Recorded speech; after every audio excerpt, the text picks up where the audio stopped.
जे काही ठराविक स्रोत आहेत या भागामध्ये म्हणजे आदिवासी भागामध्ये खेडच्या या जिथे आता हा पाण्याचा प्रश्न उद्भवलेला आहे त्या ठिकाणी या ज्या शिवकालीन टाक्या आहे त्याचं पुनर्जीवन केलं गेलं.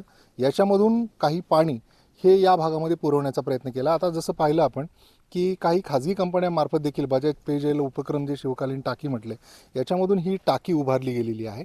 याच्यामधलं जे पाणी आहे ते पावसाळ्यात साठलेलं आता पाणी काही शिल्लक आहे याच्यामध्ये आणि ते देखील पिण्यायोग्य राहिलेलं नाही आहे. त्याच्यामुळे ह्या टाकीमध्ये हे जरी पाणी आपल्याला दिसत असलं तरी ते पिण्यायोग्य राहिलेलं नाही आहे आणि त्याच्यामुळे आपल्याला ही जरी टाकी इथे आता दिसत असली, ही टाकी जी आहे ती साधारणतः केव्हा इथे उभारली गेलेली आहे, या टाकीमधलं पाणी आता आपण वापरतोय का किंवा या टाकीचा उपयोग होतोय का?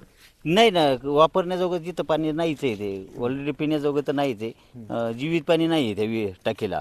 फक्त पावसाळ्यात साचलेलं पाणी आहे आणि ते कालांतराने पाणी वगैरे पडून त्याच्यात ते खराब होऊन जाते. मग फक्त असं इथं एक घर आहे जवळ गट्ट्यांचं तेवढं ते फक्त वापर करतात, बाकी कोणाला वापरच होत नाही त्याचा.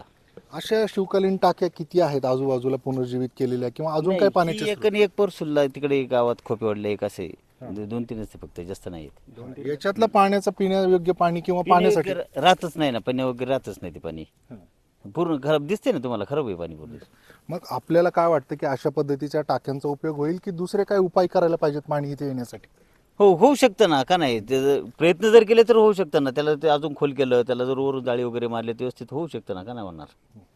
तर अशा प्रकारे आपण पाहतोय की जर समजा या टाक्यांच्या बाबतीत काही सुधारणा करून म्हणजे याच्या खोलीकरणाच्या बाबतीत त्यासोबतच इथे जर काही संरक्षक जाळी लावली गेली तर कदाचित या पाण्याचा जो उपयोग आहे तो पुढच्या काळामध्ये पिण्यायोग्य असा होऊ शकतो असं या गावकऱ्यांचं मत आहे.